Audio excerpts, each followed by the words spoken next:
those of you who are parents with young children, you understand when I say what a lifeline is? Yeah? You know, when your child is like making a huge fuss or a tantrum, and you know there's this one thing that will make them stop. For some of you, it's an iPhone or something else. Now, for me, it was this. Laughing cow cheese. Okay?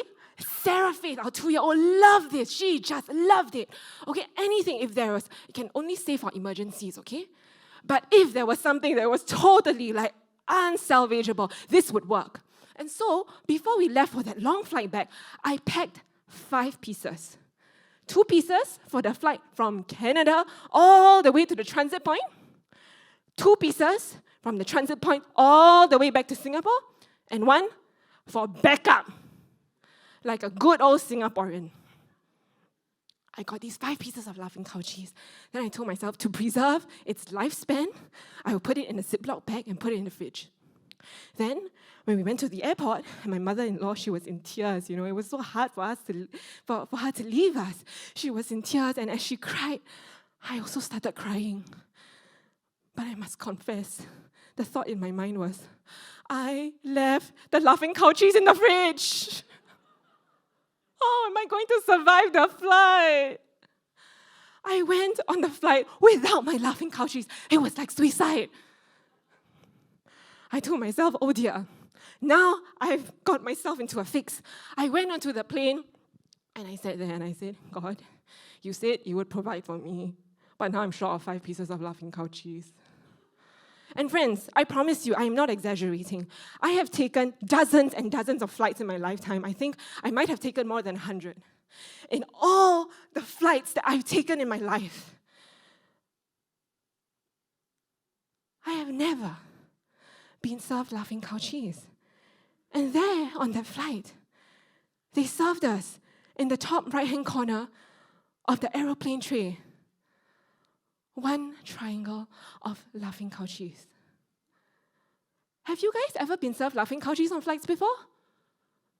No! Great! You see what I mean? I looked at it and I was like, what?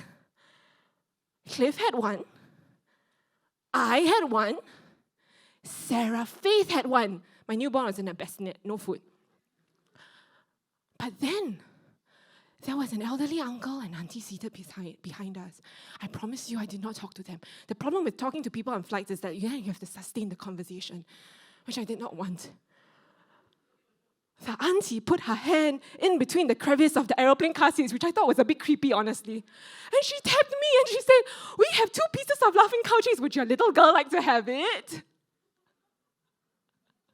1 + 1 + 1 + 2. How many is that? 5 pieces of laughing cow cheese. God gave us the 5 pieces of laughing cow cheese on the flight back.